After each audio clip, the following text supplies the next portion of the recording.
સરકારે માલ ઉતાર્યો છે, ગાડીનો નંબર પણ અમારા જોડે છે, ખાતર પડ્યું છે, પણ બ્લેકમાં વેચવા માટેનું આ મિલીભગત અધિકારીઓની ચાલી રહી છે અને ખેડૂતોને આખા ગુજરાતમાં હેરાન કરી રહી છે.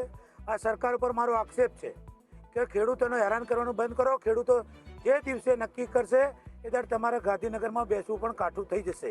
એટલે ખેડૂતોને ખાતર આપો અને આવું કરવામાં આવશે તો દુકાનો તોડીને પણ ખેડૂતો કાલે ખાતર લઈ લે પછી કહેતા નહીં કોંગ્રેસ ખેડૂતો સાથે છે ને રહેવાની છે.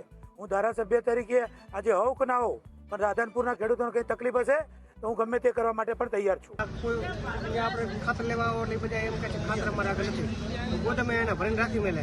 અત્યારે અમારે 80 થેલીની જરૂર છે, મોટા ખેડૂત છે. હાલમાં ગાડીઓમાં પહોંચ પડી છે. આ ભાઈ બધા જોઈને આવ્યા છે અને આ ભાઈ ના પણ અમે તો પાદરાજને પહોંચાય 60 કિલોમીટરથી અહીંયા અમે રાધનપુર આવ્યા છીએ. અમારું ગામ 60 કિલોમીટર જેટલું હોય અહીંયા. એના ખાલી બજારમાં બધા સાંજે રાત્રે ખાતર બધાને આપી ગયા અને પછી એ નોરા પાઘડી કરીને ધમકી આપો તો એ આપણે નથી દેવો, જવા જો તમારે સહાય કરો. યુરિયા ખાતર દેતા નથી. આ રહી કારી બધા કરે 60 રૂપિયા લે થેલી. આ બિલ 360 લે રહી. યુરિયા ખાતર દેતા ને ડીપી લેતા 1500 રૂપિયા પહેલા ડીપી દેતા રહી. ધક્કા ખાઈ રહી નોખા, ધક્કા ખાઈ રહી નોખા. કારી બધા કરે રાજ્ય 8 વાગે ગયા બધા ડાલે વાળા બોરથી ડાલે વાળા દેતા કોઈને નથી ખેડૂત.